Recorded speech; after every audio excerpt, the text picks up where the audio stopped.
This video will go from this to this using this.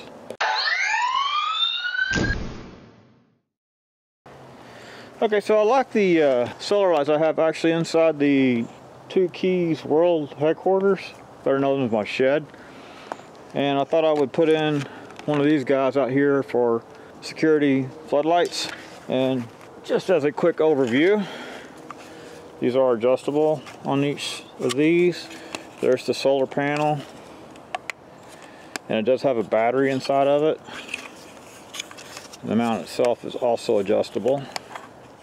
Okay, and there's the mount. Just slides in like so. And here we have a little release tab for it. So next, all you need to do is measure and decide exactly where you're going to place it. Of course, this needs to go up.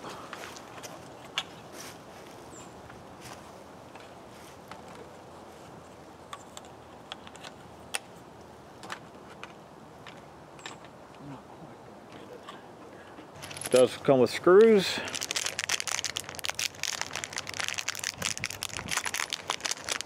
So normally it's a good idea to pre-drill a hole, so I'm gonna not do that.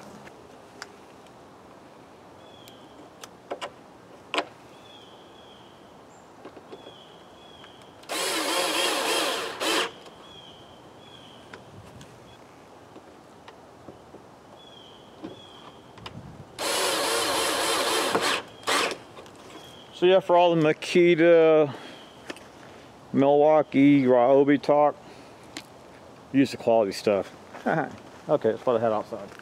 Okay, right here's the mode switch on and off.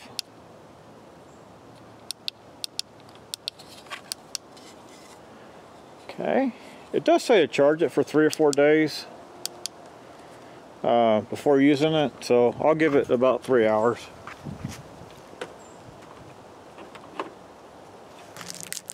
And here's the remote.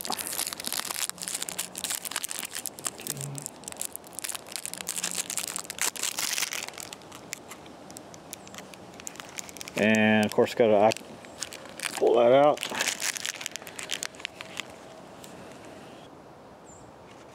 Okay, so mode 1 is strong light sensor mode.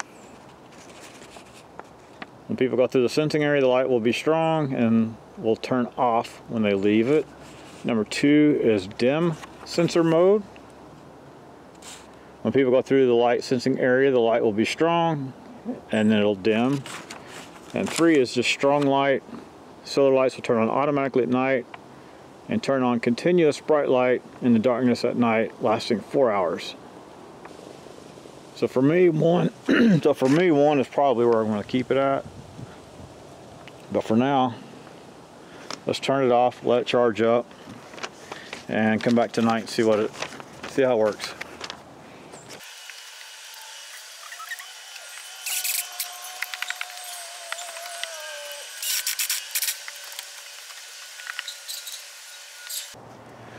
Okay, so here we are at night. I've got it set for 1, which is motion detection, gives full light. There's 2, which is partial light. And then once it detects motion, it should go up to full. There we go. And 3 is low light. I believe that's all the time. No motion sensor. Just when it gets dark. And it's supposed to be good for like 4 hours at that. So I want mine on just motion detection and full light. There we go. And it actually puts out a lot more light than probably what this camera is showing. Seems to do a pretty good job. Okay, so here's the front light. You can see it a little better for whatever reason here than what the backlight was. So something I just noticed, somebody just drove by and it turned it on from the motion sensor, which is pretty good because that's 70 feet from the road. So I'm impressed with that. I like these things. And yeah, I'm going to keep it on number 1 where it's just motion activated full light. And this is another thing that I like about it. You can adjust the side of it, and now it actually shines onto the door. In the past, if we forgot to turn on the light out here, we couldn't see to get in, but now we can. So definitely like these things. Alright, thank you for watching. Hope you enjoyed this video. If you did, please select like down there and subscribe to my channel. If you didn't like it, well, subscribe to the channel, maybe you like the next one. Thank you for watching.